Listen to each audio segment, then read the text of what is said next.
All right, some breaking news coming in at this moment. The police have reached the Jawaharlal Nehru University. The Delhi police say that they will not force their entry into the campus, seems to have learned their lessons. The police say they would seek custody of the absconding students from after consultations with the Vice-Chancellor. Sources say the police would update the VC on the sedition charges against Umar and others. In the meanwhile, there's information that we are getting that even the Jawaharlal Nehru University administration is expected to meet any minute now to decide the future course of action.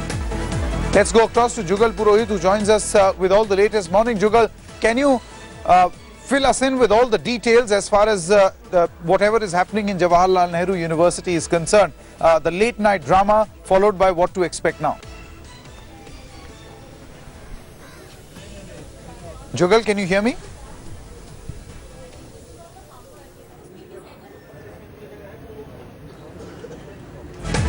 Okay, I don't think Jugal can hear me at this moment. We'll go back to Jugal Purohit in just a short moment once that audio connection is through. Okay, he can hear us now. Morning, Jugal. What we wanted to ask you, Jugal, is if you can sum up for us what exactly...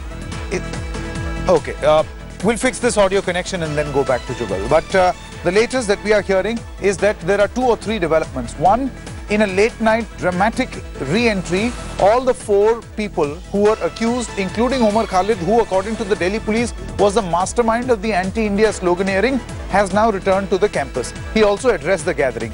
Late in the night, around midnight, 3 police vans, 3 PCR vans came to the JNU campus but did not go inside the campus. They waited outside. After that, they left, and now the latest that we are hearing, and these are pictures at 8 p.m. where Omar Khalid returned to JNU and then addressed a gathering also. Now what we are hearing is that the latest news that we are breaking, the Delhi police has decided they will not force their entry into the Jawaharlal Nehru campus, and they will wait for the administration to come up with their final call. So it is not going to be a forced entry. Jugal Purohit can hear us now. Morning, Jugal. Just sum up all the late night drama that happened at the Jawaharlal Nehru University campus, and also if you could tell us what can one expect now. Well, Sanket, your question is a little difficult to follow, but I'll just give you a sense of what I am seeing around me and what is expected to happen. As you've just informed our viewers, the Delhi police has reached the campus gates of the Jawaharlal Nehru University. Meanwhile, I'm inside the university campus where at the administration block, or admin block as the students call it, this is where the Vice-Chancellor, the Registrar, all of the senior functionaries of the university sit and officiate from. Just a few meters behind me is where Umar Khalid and the other 4 are there. They are surrounded by a posse of security guards. We are given to understand by their fellow students that they do not wish to make any further statement to the media. We saw late last night Umar Khalid's speech of about 14 minutes where he berated the administration, he berated the government, he of course berated the so-called media trial that he and his family had to undergo, and he also said that their struggle will not end. He was unapologetic, unrepentant and extremely defiant in his gestures. We are given to understand, Sanket, that at 9 o'clock, that's just about a few minutes from now, all the senior functionaries, the VC and others will be meeting at this administration block and deciding a further course of action. I spoke to a senior officer who said to me that since all the developments had taken place at night, there was no first-hand information that the administration had, and that's what they will get when they meet at 9 o'clock, after which they will decide a course of action. What is extremely important for our viewers to understand is that unless the Vice-Chancellor gives it in writing, and no less than the Vice-Chancellor himself, the police is not authorized to enter the campus. So whether or not the Vice-Chancellor does that, do they find a second mechanism where they get the students to go before the police or surrender at the police station, as is being said, remains to be seen. But what the feeling that I get, Sanket, is that this time the administration wants to be very, very clear about its conduct.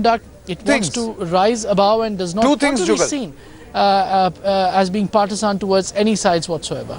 Jugal, 2 things. Number 1, what has been the stated position of the Vice-Chancellor of the Jawaharlal Nehru University as far as Mr. Omar Khalid is concerned?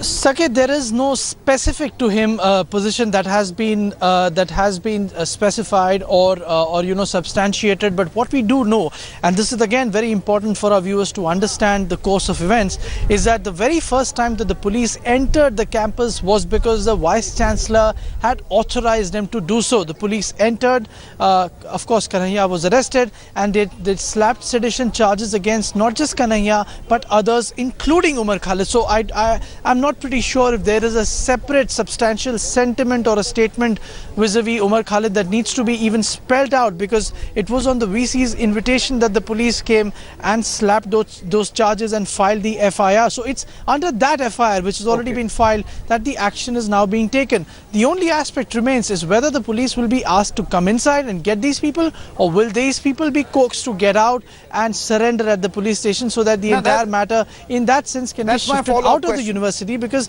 there is... That's my follow-up question, Jugal. I mean, is there a possibility, or how big is the possibility of Umar Khalid and the other three accused surrendering? Well, Sanket, if you are to see what has happened, it won't be surprising to anybody if they decide to surrender, because there is a sentiment, Sanket, which I sense from a lot of students in the university, a lot of faculty members, is that the university's name has been dragged into this. There is a silent majority, so to speak, which is here to study, which is here to focus and not further their political ambitions or propagate their ideology. The sentiment is that it is time that the university is, in a sense, taken out of the picture. Its name has been sullied far too much, and perhaps it's out of that sentiment and that sentiment alone that this particular this piece of opinion that people should be out of this place and they should surrender and they should subsequently take up their cases, that could also take place. But it all depends, Sanket. As I said, the administration is very sure, very keen to not get it wrong this time around. It wants to be seen as taking the students along rather than side with the police and get into an adversarial position vis-a-vis the students. Everything, Sanket, now depends upon that meeting at 9 a.m. Let's wait and watch what happens after that. Okay. Jugal Purohit, many thanks for joining us with all the latest. We are shifting focus now to some more breaking news coming in on the other big story that we are tracking. That is the developments taking place as far as the Jat quota stir is concerned in Haryana. Sources are saying that prima facie it appears that DU Professor S.A.R. Gilani encouraged anti-India slogan shouting. The statement of another professor, Ali Javed, points to two things. Gilani lied about the nature of debate and...